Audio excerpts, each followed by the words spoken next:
मराठी भाषेच्या दिनाच्या दिवशी हिंदी भाषिकानं इंग्रजी भाषेमध्ये मराठीचं महत्त्व सांगावं यापेक्षा मराठीचं वैभव काय असावं.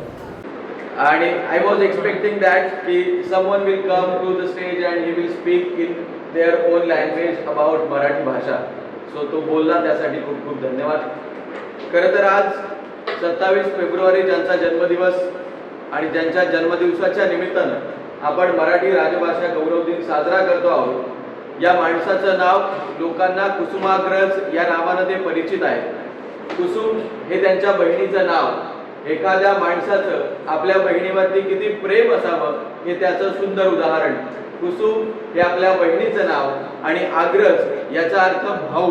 कुसुमाग्रज कुसुमचा भाऊ या नावानं ज्या माणसानं लिखाण केलं त्याचं नाव आहे कुसुमाग्रज आणि त्यांचं पूर्ण नाव Vishnu Vaman Shirwadkar. To be or not to be that is the question. जगावं की मरावं हाच मोठा सवाल आहे की फेकून द्यावं या जीवनाची लक्तर या निलाशार डोहामध्ये.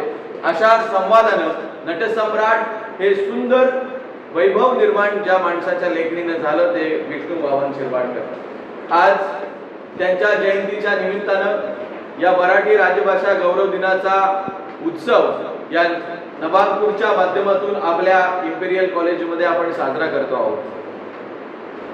कणा या कवितेनं महाराष्ट्राला स्वाभिमान शिकवणाऱ्या कवीचं आज स्मरण करणारा हा दिवस. विद्यार्थी मित्रांनो, आपण जिथे जन्मलो जिथे वाढलो त्या भूमीचे काहीतरी देणे लागतो आणि म्हणूनच जर भाषा टिकली तर संस्कृती टिकेल, संस्कृती टिकली तर माणूस टिकेल आणि माणूस टिकला तर समाज टिकेल. जर भाषा संपुष्टात आली तर माणूस संपुष्टात आल्याशिवाय राहणार नाही. आज तुम्ही आम्ही सगळेच पाहतो आहोत की आपल्या सगळ्यांची भाषा ही इंग्लिश झालेली आहे. या भाषेमध्ये अनेक भाषांचं अनेक शब्दांचा शिरकाव झालेला आपण पाहतो. पण मला अत्यंत अभिमान वाटतो सांगायला की इसवी सन पूर्व 200 वर्षांपूर्वी या महाराष्ट्रामध्ये मराठी भाषा मग त्याची लिपी वेगवेगळी असेल. कधी ब्राह्मी लिपी असेल, कधी मोडी लिपी असेल किंवा अलीकडची देवनागरी लिपी असेल. या वेगवेगळ्या लिप्यांमधून वेगवेगळ्या पद्धतीनं मराठी भाषा तुमच्यापर्यंत पोहोचत राहिली. इसवी सन पूर्व 200 वर्षांपूर्वी सातवाहनकालीन जो महामार्ग होता, व्यापारी मार्ग होता, त्या व्यापारी मार्गामध्ये नाणेगाठ येथे ब्राह्मी लिपीमध्ये मराठी भाषेत लिखाण आपल्याला आजही पाहायला मिळतं. हे लिखाण या महाराष्ट्राच्या मराठी संस्कृतीचं सुंदर वर्णन करणार आहे. किंबहुना मराठी भाषा ही किती वर्षांपूर्वीची आहे हे आपल्याला दिसतं. या पलीकडे जाऊन या मराठी भाषेमध्ये फारसी, डच, इंग्रज, पोर्तुगीज या वेगवेगळ्या भाषांचं शब्दांचं शिरकाव आपल्याला पाहायला मिळतात. किंबहुना इंग्रजी भाषेचा सुद्धा प्रभाव पाहायला मिळतो. छत्रपती शिवाजी महाराजांचा उल्लेख माझ्या बऱ्याच विद्यार्थ्यांनी केला. तर या शिवरायांच्या काळामध्ये प्रशासकीय भाषा ही फारसी भाषा वापरली जात होती आणि जर मराठी माणसानं राज्य करावं, मराठी माणसाला राज्यकारभार समजावा याकरिता छत्रपती शिवाजी महाराजांनी राज्य व्यवहार कोश आपल्या आत्ताच्या मराठी भाषेत डिक्शनरी तयार केली. ज्या डिक्शनरीमध्ये फारसी शब्दांना प्रमाण आणि तत्कालीन मराठी शब्द हे पर्यायी शब्द शोधले. किंबहुना सावरकरांनी सुद्धा मराठी चित्रपट सृष्टीमध्ये अनेक वेगवेगळे पर्याय शोधून सांगितले. ज्यामध्ये आपण थिएटरला रंगभूमी म्हणतो, ऍक्टरला अभिनेता म्हणतो, असे विविध शब्द पर्यायी शब्द आपल्याला दिले. याच्याही पलीकडे जाऊन एक इंग्रजीचा प्राध्यापक म्हणून तुम्हाला काही शब्द सांगेल. त्या शब्दांमध्ये आमच्या शहापूर आणि मुरबाडच्या बोलीभाषेमध्ये इंग्रजी शब्दांचा कसा शिरकाव झाला हेही तुम्हाला कळेल. SICK याचा अर्थ सिक म्हणजे आजारी, अशक्तपणा. आमची आजी म्हणायची आज मला शिकपणा आलाय. सो हा this is a word from English. त्याचबरोबर आपल्या घशाला जेव्हा कोरड पडते तेव्हा आपण म्हणतो सोक लागलाय, मला सोक लागलाय म्हणजे मला तहान लागले. तर SOAK सोक, सोक म्हणजे कोरडा पडणे.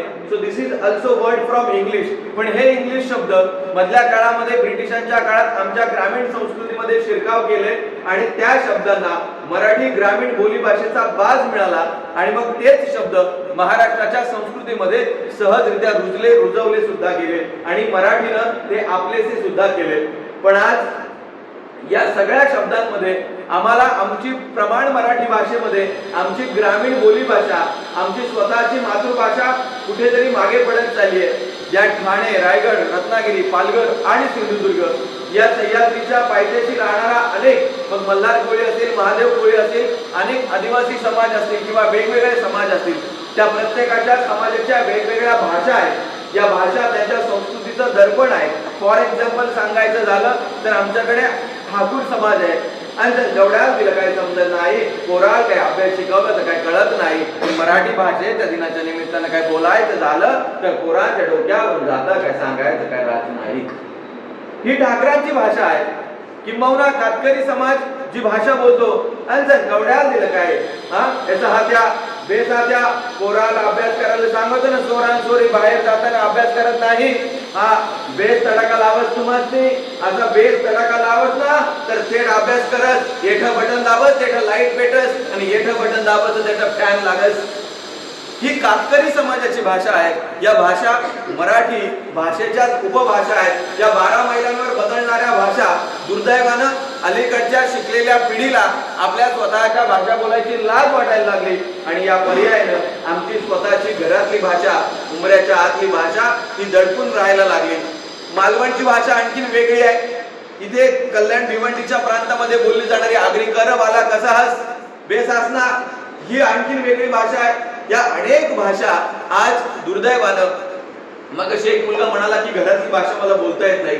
खर तर आज या मराठी राजभाषा गौरव दिनाच्या निमित्तानं मी एवढंच सांगेन की मुलांनो, आपल्याला बाहेरच्या अनेक भाषा यायला हव्यात, पण याबरोबर आपल्या घरातली, आपल्या उमऱ्याच्या आतली भाषा आपल्याला यायलाच पाहिजे. आणि ही भाषा बोलत असताना आपल्याला लाज नाही तर आपल्याला अभिमान वाटला पाहिजे की आजच्या या मराठी राजभाषा गौरव दिनाच्या निमित्तानं मला तुम्हाला सांगणं आहे, तुम्ही कोणतीही भाषा उघडा, कदाचित आज अनेक लोक आहेत की अनेक लोकांना वेगवेगळ्या भाषा बोलता येतात, तर या सगळ्या भाषांमध्ये एक साधर्म्य तुम्हाला आढळल्याशिवाय राहणार नाही. म्हणजे मराठी असेल, हिंदी असेल, संस्कृत असेल, गुजराती असेल, कोणतीही भाषा घ्या, या प्रत्येक भाषेमध्ये तुम्हाला साधर्म्य आढळल्याशिवाय राहणार नाही. मी फक्त एवढंच सांगेन की मराठी प्रमाण भाषा बोला. वाव, पाणी खूप खोल आहे, पण त्याचबरोबर जेव्हा आमच्याकडचा एखादा मुलगा म्हणतो अय्या पाणी किती वंड आहे, तर त्यावेळेला जो भाव आहे तो भाव आतल्या आतून आणि मनापासून भाव येत असतो. तो भाव मनापासून येत असतो, मनापर्यंत पोहोचत असतो. आणि म्हणून आज मराठी राजभाषा गौरव दिवस आहे. या दिवसाच्या निमित्तानं आपण सगळेच, मग तुम्ही जरी भाषेनं अमराठी असाल तरी तुमचा जन्म ज्या मातीत झाला त्या मातीतली भाषा ही तुमची भाषा आहे. त्यामुळे इथे जेवढे माझे अमराठी बांधव आहेत, मित्र आहेत, त्या सगळ्यांना मी सांगेन की तुम्ही इथल्या भाषेशी, इथल्या मातीशी समरस व्हा. इथल्या मातीशी समरस झालात की तुमचं व्यक्त होणं तेवढंच पोटतिडकीचं असेल आणि तेवढ्याच आपुलकीचं सुद्धा असेल. आणि म्हणून एवढं बोलत असताना मी फक्त तुम्हाला एकच आव्हान करेन, फक्त एवढंच करेन की आज आजूबाजूला आपण बघतो की आपल्याकडे बऱ्याचशा लोकांना माहित नाही आपल्या आजूबाजूला काय घडलंय. मी तुम्हाला एवढंच सांगेन की आज आपण एक संकल्प करूयात की महिन्यातून किमान एक मराठी साहित्य आपण वाचूयात, जेणेकरून जर मी मराठी साहित्य वाचलं तर मला मराठी भाषेतले वेगवेगळे शब्द समजतील. भविष्याच्या काळातली गोष्ट तुम्हाला सांगतोय, येणाऱ्या पुढच्या काळात 5 ते 10 वर्षानंतर मराठी भाषा शिकवणारे अनेक शिक्षक तयार होतील आणि फॉरेनच्या लोकांना मराठी शिकण्यासाठी ते पैसे द्यायला तयार असतील, पण मराठी भाषा शिकवणारी माणसं कमी असतील, कारण की द लॅक ऑफ नॉलेज, आपल्या मराठी भाषेचाच नॉलेज आपल्याकडे नसणार आहे. आजच्या मितीला दुबई, अमेरिका, इंग्लंड वेगवेगळ्या देशांमध्ये मराठी भाषा शिकवण्यासाठी अनेक लोक महाराष्ट्रातून बाहेर जात आहेत आणि इथे जो लाख सव्वा लाख पगार इथे घेतला जातो त्याच्या दुपटीनं पगार त्यांना तिकडे मिळतो आहे केवळ मराठी भाषा सांगण्यासाठी. मराठी भाषेला समृद्धतेचा इतिहास आहे आणि महाराष्ट्राच्या मराठी साहित्यामध्ये ज्या ज्या गोष्टी लिहिल्या गेल्या त्या सगळ्या गोष्टींचा अभ्यास करण्यासाठी बाहेरची माणसं मराठी भाषा समजून घेण्यात, मराठी भाषा शिकून घेण्यात स्वतःला धन्यता मानत आहेत. आणि म्हणून इंग्रजीच्या साहित्याबरोबर या तुमच्या इंजिनिअरिंगच्या प्रोफेशन बरोबर मराठी भाषा, मराठी वाक्प्रचार, मराठी म्हणी आपण समजून घेतलं पाहिजे. इंग्रजीमध्ये तुम्हाला एखादी म्हण दिसेल, तिचा पर्टिक्युलर मिनिंग असेल, पण मराठी भाषेमध्ये एखादी व्यक्ती तुम्हाला भेटते, हरवलेली वस्तू सापडते आणि पाठवलेली निरोप हा मिळतो. त्यामुळे या एकाच ठिकाणी वेगवेगळे शब्द आपण वापरत असतो.